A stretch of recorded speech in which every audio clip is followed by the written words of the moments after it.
Hello and welcome to another edition of Focus on Morris County, a show about your Morris County government. I'm Joe Garifo, Public Information Officer for the Morris County government, and on this segment of the program we are going to be discussing some county government issues, in particular the 2014 Morris County budget. And here to detail the budget for us is my guest, Morris County Freeholder Hank Lyon. Freeholder Lyon of Montville is chairman of the Freeholder Budget Subcommittee. We will talk a little bit about the committee itself and its work, and then we'll get into the details of the 2014 county budget. Freeholder, welcome to the program. Thanks for having me, Joe. As I said, before we get into the specifics of the budget for 2014, talk a little bit about the Freeholder Budget Subcommittee and the work that it does and the role that it plays in putting the budget together each year. Sure. The Budget Committee is comprised of three members: myself, Freeholder Director Tom Mastrangelo, and Freeholder John Krickus. We are a subcommittee that meets all year. We meet every single week. So as soon as one budget is introduced and adopted, we immediately start working on future year budgets, and even within that, we're always looking multi-year. Our job is to watch the budget, make sure we hit the numbers, and come up with future year budgets, and to report back to the board. They charge us with coming up with that spending plan and then keeping them abreast of the developments that's going on. And then ultimately, we present the budget once a year to the full board, where they give their input and hopefully give us a vote of support, which so far has happened. And throughout the course of the year, I assume that you meet with the various department directors, people who represent the independent county government agencies, those folks? Yes, absolutely. Yeah. We bring in our department directors, our different constitutional officers, the different people who are elected to run their departments, like the sheriff, clerk, surrogate, things of that nature. And we bring them in and study their budgets, study the issues that are going on, the financial issues in their departments, so we work very cooperatively with everyone. So, as we look at the Morris County budget for 2014, what can you tell us about the spending plan, maybe how it compares with the 2013 county budget? It's a budget that we're really proud of. It's the second consecutive budget that actually holds the line on property taxes. There's a slight decrease for the second year in a row. That's an accomplishment we're really happy about, and it's something we've been able to do while paying down our debt. We're going to be paying down about $8.5 million in debt this year, and over a 5-year period, we're actually going to have paid down the debt $64 million, which is almost 30%. So that's something we're happy about. The spending, if you just actually look at the actual spending line item itself, it's actually gone up a little bit, but mostly that's actually due to increased grants from the state. So, we've been doing a very good job. It's a committee of 3, but it's a team of 7. All of us have put a lot of effort into this, and we're really proud of it. Now, when we talk about a budget that does not contain any increase in taxes that go to operate the county government, I understand there were also some tools that counties and towns received from the state that assisted in this putting this budget together. What are some of those? Many different things. We have the historic pension and health care reforms that the state did a number of years ago, where basically just putting those onto a more fiscally solvent footing, and that helps us. It increases the requirements of people who work in county government on how much they contribute to their health care, to their pensions. That's been significant. We've been able to save millions of dollars. We also have interest arbitration reform that the governor and the legislature passed a few years ago, which caps salary arbitration awards to no more than 2%. But I would point out to the viewers that it's a significant issue because these laws are actually going to be sunsetting in the near future. And so the Freeholder Board has been trying to work with the state to continue these reforms. And right now that's a question mark. Yeah. Now, of course, the county government also made a tremendous effort in keeping the 0% tax increase, including some reorganizations of various county departments and offices. Yes.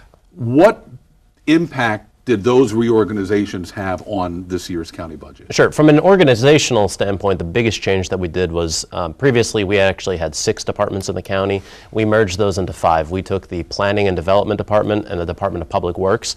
We felt there were significant synergies between those two, and we merged them into one bigger, larger department. By doing so, we were able to achieve efficiencies and save money. But we did a number of different reorganizations, as you mentioned. For instance, at the Morris County Library, we're able to save about $500,000 a year through retirements, not replacing some people, and just, again, achieving efficiencies there. So we can continue to provide the same level of service, but save money. And there have been a number. We had an independent mosquito commission. We've now brought that into the new Department of Public Works and Planning. A number of different things, but in each case, we've been able to save money and we believe increase the quality of service to the citizens of Morris County. Now, the freeholders this year again reduced the tax that is used to fund what's known as the Preservation Trust Fund, which includes open space, farmland preservation, historic preservation, flood mitigation. What impact did reducing that tax have on the county budget? Sure. In terms of the impact, we reduced it about $1.2 million. So when you take our normal county operating tax and you include the open space tax, the overall county tax rate actually decreased 0.5%. Last year it was also decreased. We did the same type of thing. And just to give a little bit of history on the open space, the rationale on why we felt that we could cut. Obviously, Morris County is a beautiful place, significantly so because of the open space that we have, the parks that we have, the farms that we have. All the local farmers markets are because of those types of things. But over the years, this program has been around since 1992, and in that 20-plus year period, a significant amount of land has been preserved. And so now what we're seeing is the program starting to slow down. The number of applications for the program have really dropped significantly, and so we're just trying to bring the supply and demand into line. So we feel that by dropping it, this $1.2 million, we can continue the program and it will continue to be viable, but we're also able to give tax relief to the citizens. So it's something we feel very comfortable about. Now, we've talked about budget cuts and budget reductions. What about areas, essential areas such as the programs provided by Human Services, meals to senior citizens, transportation, those kinds of programs? What kind of funding is in the budget for them? Well, actually, not only am I the chairman of the Budget Committee, I'm also the liaison to Human Services, which I think is specifically what you're talking about. Yeah. And programs like Meals on Wheels, we have kept 100% funding for. There won't be any changes to these types of programs. And in fact, actually, we assist and partner with a significant number of nonprofits that are in the community. And right now, with the different federal and state cuts, there are cuts to these different nonprofit agencies out there. And previously, we'd received about $850,000 from the state of New Jersey and the federal government to provide assistance to these groups. And we've now heard that they're going to be cutting that money soon. But this budget, we guarantee these agencies that any cuts that come, the county will provide the same level of funding to them, and so we'll absorb that loss. So if you take that into account, we've actually, in some ways, increased the amount of money to the different human service sectors of the Morris County. Yeah. You also mentioned a couple of minutes ago about reducing county debt. Yes. A big part of debt goes toward the capital projects that the county has built over the years. What are we looking at in terms of a capital budget for this year? I understand roads and bridges is one of the key components of the capital budget this year, an increase in funding there? Yes, well, we've been the last few months focusing a lot on budgets, but then we've also been focusing a lot on roads, whether that means snowstorms and plowing or repairing potholes. Right now, when you're driving around, whether throughout the state of New Jersey, it's almost like you're on an obstacle course with all the potholes. So in our capital budget, we've responded and we've increased the amount of money allotted to roads by 55%. Yet at the same time, we've been able to pay down, as I said before, $8.5 million, about $8.5 million in terms of debt. Our budget this year in terms of capital items is $23.8 million. That's a reduction from a previous few years ago. And I have to give a lot of credit to previous freeholder boards. The reason we're able to increase roads and increase some critical areas, yet continue to pay down debt, is when you look at different county facilities, the previous freeholder boards have been very aggressive at maintaining those facilities. And so most of our major costly facilities are new, relatively new. Yeah. And so we don't anticipate having to do any major upgrades in the near future other than just yearly maintenance, things of that nature. But so we think for the next few years, we're going to be able to make some key infrastructure improvements, but at the same time be able to pay down debt. And so we're pleased about that.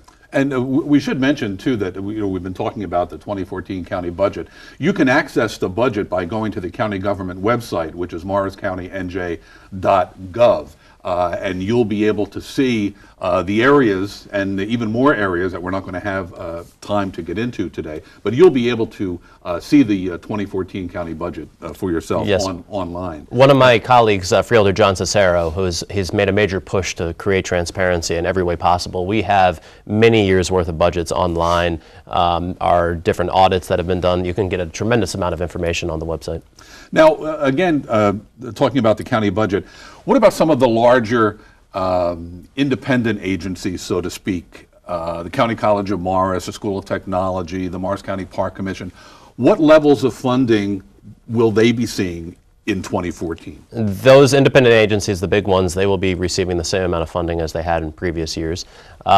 We've achieved that. They've all helped out a lot in looking at their budgets also. As an example, the Park Commission had previously operated 4 golf courses, and in previous years, a year or two ago, they outsourced the operations of one of the golf courses, and that succeeded very well. What we saw was the quality of service increased and the amount of tax dollars that went to it decreased significantly. They saved a lot of money.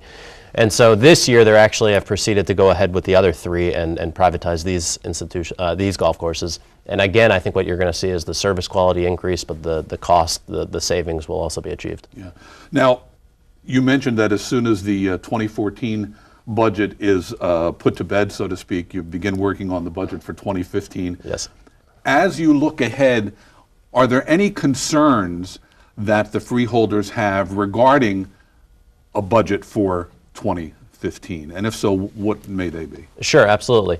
And as I mentioned before, some of these state reforms are sunsetting, and that's something they'll be sunsetting just in the next few months unless the legislature acts. And so, again, the Freeholder Board would highly encourage the legislature to do something about this. It's a significant issue. Again, I mentioned federal and state cuts. We have the Morrisview Healthcare Center, and that's something we're watching very closely because it relies heavily on Medicare and Medicaid dollars. And as those programs get cut, that could significantly impact our budget. And so we're looking at a number of things. We're trying to be as proactive as possible. Fortunately for us, we have tremendous staff who help us be proactive. But there are some things that we have to look out for in future budgets, and we'll continue to be diligent in our review. Well, Morris County Freeholder Hank Lyon, I want to thank you very much for being with us today and giving us an overview of the 2014 Morris County budget.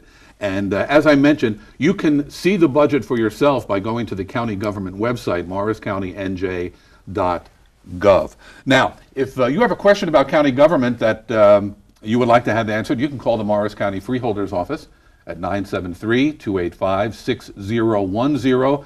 And again, please access the county government website, morriscountynj.gov. Once you're there, you can sign up for the county's electronic newsletter, Morris Connections, and you can also check out our Facebook page. You can like us on Facebook, follow us on Twitter, view past programs and other informational videos on YouTube. You can browse through the Morris County document library, which you'll find on Scribd, and you can also, if you'd like, check out some photos from various county government events on Flickr. I'm Joe Garifo. Thank you for being with us. Don't go away. We'll be right back. Are you pregnant, scared, or a new mother who can't care for your newborn? There's a safe haven in New Jersey. You or a friend can bring an infant to any hospital or police station and give up custody safely, legally, and anonymously. No questions asked. No shame, no blame, no names. Call 1-877-839-2339 or visit njsafehaven.org to learn more. Remember, New Jersey has a safe haven for unwanted infants. Brought to you by the New Jersey Department of Children and Families. Welcome back to Focus on Morris County. I'm Joe Garifo, and on this segment of the program, we are going to focus on some education programs that are offered by the Morris County Park Commission for both students and teachers. And here to tell us about those programs is my guest. She is Jenny Gaus. Jenny is Superintendent of Environmental Education with the Park Commission, and she is also in the Park Commission's Division of Cultural and Environmental Resources. Jenny, welcome to the program. Thank you. Thanks for having me back. Let me ask you first, before we get into the specifics about some of the education programs that are offered, what is the Division of Cultural and Environmental Resources? Well, it's a very large division that's going to encompass pretty much everything that's not strictly recreation. So you have historic sites and historic sites education. You also have horticulture and horticulture education. And then my division, my area, environmental education and natural resources, all together under one umbrella. As superintendent of that area, what are some of your responsibilities? Well, I have 2 parks that I'm mainly in charge of, and that's the Great Swamp Outdoor Education Center in Chatham and Pyramid Mountain, which is in Kinnelon and Montville. We do all kinds of educational programs year-round. We probably get about 5,000 school children that come through. We do things for teachers, for the public, scout groups. We do big events, birthday parties, so we're busy.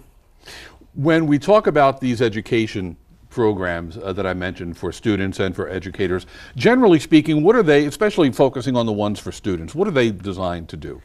Well, they're designed to meet the core curriculum standards, but in a way that's hands-on, that's exciting and interesting for the kids, to give them firsthand experience. If you're going to study trees and you're going to look at a book with 10 pages of trees, it's not really the same as going out and actually looking at a real tree in nature and its relationship to the environment around it. So there's definitely a place for these field trips as part of a good school curriculum. Yeah, and I guess we should be a little bit more specific than maybe I've been. These education programs are offered as a part of a school trip that a school might take during a normal school day, correct? Right, that's one of our main ways that we do the education for students. Now, when we're talking about these education programs, what topics or what subject areas do they involve? Well, mostly my area is going to be environmental education, natural history, natural sciences, but we do also go into historic topics, like we do maple sugaring and old-fashioned apple cidering. We do some math-related things. We have orienteering, using compass and map to navigate. So they are multidisciplinary, but definitely more focused in the environmental sciences. I would imagine, you mentioned compassing, I would imagine that some of the kids may have never seen a compass before until they get to your program. No, that's true, and we have to kind of bring it in. You know, you have a GPS in your car or on your smartphone. I'm going to be talking to these kids about their own smartphones. But yeah, if you can relate it to that. But talking about why, it's great to be able to use that, but if you were going to be out in the woods, there's a big problem with using that device to try and get you where you need to go. Yeah. Well, let's talk about some of the science programs that are in your area. Can you give us a couple of examples of some of those science education programs for students? We talk about habitats in a lesson called Who's Home. So the kids are going to go around with us. We do an introduction inside to talk about what makes a habitat and what has to change for one habitat to turn into another. It's very small things, the amount of water, the amount of light, the kinds of plants that are there. And we go around the swamp trails, and even though it's called the Great Swamp, we have forest, marsh, meadow. We have a lot of different habitats. So getting to compare those firsthand right in front of you. We even have trails where you can say, okay, on this side you have dry forest, on this side you have swamp. Go back. Look, see the difference? You can't really do that in a classroom, so getting them out in the habitats. We have lessons that are very simple for young kids that are just how to be in a natural place and be excited about it and learn, but also stay safe. What are the kinds of things that you should be doing? We do lessons on adaptations, which is one of my favorite topics, because I could look at anything outside, any animal or plant, and you can talk about what special tools that it has to survive, either behaviors or physical parts of their body, and that's always really fun to teach about as well. And I guess some of these, I guess you can sit in a classroom and watch a video on these subjects, but it must lose something as opposed to actually being outside. Yeah, I don't know how you can really teach about the natural sciences without getting out in nature. It's not something that's real to the kids unless you get out there and you are really looking at the way that things are interacting in the environment. And we're right here in Morris County. We're right close to so many schools. It's really an easy thing to fit in to get over to one of our sites. And for the science programs, you mentioned now the facilities that you use for the science program, Pyramid Mountain and the Great Swamp. Exactly. Okay.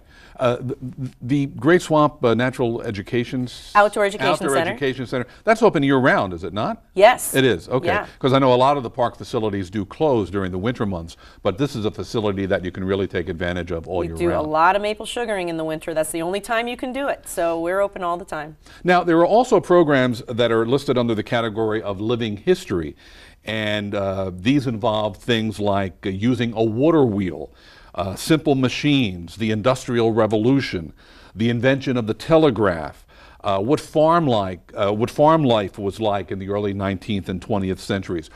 What facilities does the Park Commission have to enable these kinds of programs to be offered? We really have such an amazing variety. We have 6 sites where educational programs are an important part. The 2 that we've mentioned before, mine, but also for living history, we have Cooper Gristmill, which is in Chester. We have Fosterfield's Living Historical Farm in Morristown, and we have Historic Speedwell, also in Morristown.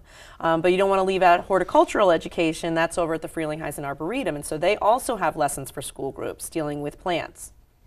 What kind of a time commitment is required for a field trip to one of these facilities? Well, it can vary. I mean, we're going to work with what the schools can do. And unfortunately, a lot of times that's a little bit dictated by the busing schedule. Yeah. Our lessons are generally about 2 hours long. So some classes are going to come, they're going to do one lesson, they might stay and eat lunch, they might not, and then they're going to head out.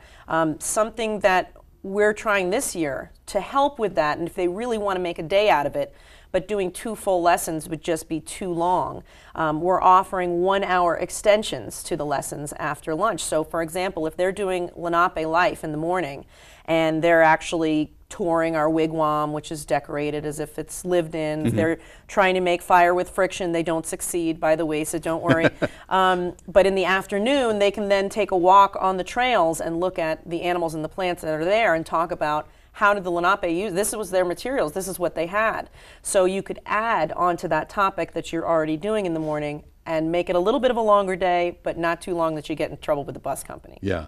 Now, if a school is interested or if a teacher is interested in some of these programs, but for whatever reason cannot actually do a field trip, I understand that you have some programs that will also actually go to the schools? Yeah, that's what our are they outreach about? programs. Okay. Gosh, we probably have about 12 or 15, I can't remember offhand how many they are, but we do for all ages, and it's usually me that's going out to the schools, and they're very hands-on. I'm bringing some of the artifacts, the touchable artifacts that they aren't going to get a chance to see in the classroom to them. A lot of times I'm using PowerPoints that are interactive and helping kids to be involved. We do simulation activities, so I'm coming either to the classroom, or I can also do something where I come into an auditorium program and I'm doing something called an assembly program. One of the most popular ones that we do is called Be Bear Aware, which you can imagine in northern New Jersey is a pretty important topic to understand what's going on with black bears, how to interact with them, how important they are in the environment. So that's been very popular. Well, you're not interacting with any of them during these programs, are you? Not usually. Bears are smart enough to know if there are 30 loud second graders moving down the trails, that's probably not the place that they should stay. But I know Jenny did, by the way, offer to take one of her friends here to the program, and I politely declined. It was a corn snake, which is an endangered species in New Jersey, which we have a special permit to have. That's another option, actually. They can do a live animal extension. If they're on site, they could do a 45-minute presentation where we take out some of our animals and the kids get to really see them up close. And I can also take those out to the schools with me. I was excited about that. I'm a little disappointed. Are these for all age groups, all like K to 12? Yeah, we do pre-K to university level. We actually have one class called Great Swamp Ecosystems, which is often taken by university level classes that come. Okay. And that really deals with what are the conservation issues that we have on the ground there and how do we deal with them?